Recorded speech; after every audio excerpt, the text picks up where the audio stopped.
रग रग में, पुणे सिटी रग रग में, रग रग में। रेडिओ सिटी 91.1 तुम्ही ऐकताय शो सोनाली सोबत. आणि गेल्या 3 दिवसांपासून आपण ज्या विषयावरती बोलतो आहोत, उंडरी, पिसोळी आणि कोंढवा भागातील रस्त्याची जी दुरावस्था झाली आहे त्यामुळे अनेक अपघात झालेले आहे, अनेक लोकांना त्यांचा जीव गमवावा लागलेला आहे.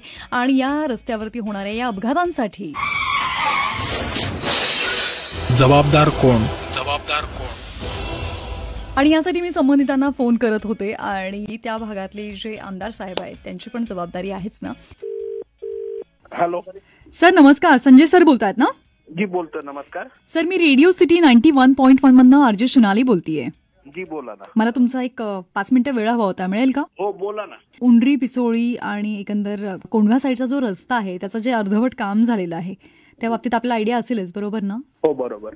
सर, मग ते उर्वरित जे काम आहे तर ते कधी पूर्ण होणार आहे किंवा त्या बाबतीत आपण काय विचार करत आहात पूर्ण होण्याच्या बाबतीत? उर्वरित कामाला आता 13 तारखेलाच त्या ठिकाणी मंजुरी मिळाली. त्याला काय झालं होतं की जे काम झालं होतं त्याच्यामध्ये त्या कॉन्ट्रॅक्टरची काही रक्कम देणे होती सरकारला आणि उर्वरित काम राहिलं होतं. त्याला परवा दिवशीच माननीय उपमुख्यमंत्री अजित पवारांनी त्या ठिकाणी मान्यता दिली. कोविडमुळे त्याला वेळ झाला, परंतु मान्यता दिली आणि येत्या 15 दिवसामध्ये त्याचं ऑलरेडी काम सुरू आहे. त्याचे आता देय देऊन त्या कॉन्ट्रॅक्टरचे 15 दिवसामध्ये ते कामाला सुरुवात होईल आणि पूर्ण कॉन्क्रीटचा रोड आय थिंक दिवाळीच्या आतमध्ये त्या रोडचा वापर लोकांना अतिशय व्यवस्थित अशा प्रकारे होतोय. म्हणजे तो दिवाळीच्या आधी पूर्ण होणार लोकांना? हो, दिवाळी या वर्षीची दिवाळी रस्त्याचा इश्यू कम्प्लीट बंद होणार. कारण मी परवा दिवशी त्या ठिकाणी आदरणीय उपमुख्यमंत्र्यांना पत्र दिलं होतं. एक तर तुम्ही तो रोडचं मला निधी द्या कोविड सिच्युएशन असलं तरी, किंवा मग नाहीतर मग आम्हाला हेवी ट्रॅफिक बंद करा. ऍब्सोल्युटली.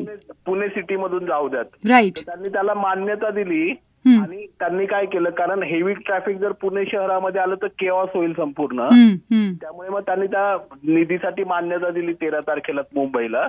आणि तो आता रस्ता पूर्ण होतोय.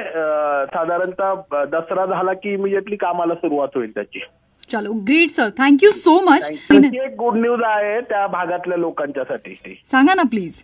आता आपल्याला तर कल्पनाच आहे, रेडिओ सिटीमुळे आपण सगळीकडे कनेक्टेड असतात. तो भाग जो आहे त्याच्यात पाण्याची सुद्धा भयानक परिस्थिती आहे. तर आजच आदरणीय अजितदादा पवार गार्डियन मिनिस्टर आपले पुणे जिल्ह्याचे आणि आमच्या त्या भागातल्या खासदार सुप्रियाताई सुळे झूम वरती होत्या आणि प्राथमिक मीटिंग झाली आणि पुणा साऊथ म्हणून आम्ही नवी स्कीम त्या ठिकाणी पाण्याची एमजीपीच्या माध्यमातून करतो आहोत, ज्याच्यामुळे आंबेगाव पासून ते फुरसुंगीपर्यंत वडकी असेल, उंडरी, पिसोळी, येवलेवाडी हा संपूर्ण जो दक्षिण पुण्याचा भाग आहे त्याची 100% पाण्याची समस्या ही डेडिकेटेड वेगळी पाण्याची लाईन, पुण्यापासून वेगळी पाण्याची लाईन होईल. त्यामुळे डेडिकेटेड आणि फोकस्ड काम होईल त्याचं. आता क्या बात आहे सर. त्यालाही प्राथमिक मान्यता मिळाली आणि I am very much thankful. आपल्यामुळे ती मी सगळ्यांच्या पर्यंत पोहोचू शकतो. ती जबाबदारी आपण घेतलीये याचा आनंद आहे आणि मी बरोबर दिवाळीच्या वेळेस तुम्हाला पुन्हा फोन करेल. त्याच रस्त्यावरती जाऊन मला एक चांगला सेल्फी आणि एक चांगला व्हिडिओ करायला सुद्धा आवडेल की ह्या रस्त्याची अवस्था आता बदलली आहे. चालेल. थँक्यू. Thanks a lot. आणि ऑल द बेस्ट. या, थँक्यू. नमस्कार, मी संजय जगताप, रेडिओ सिटी 91.1 वर आरजे शो सोनाली सोबत.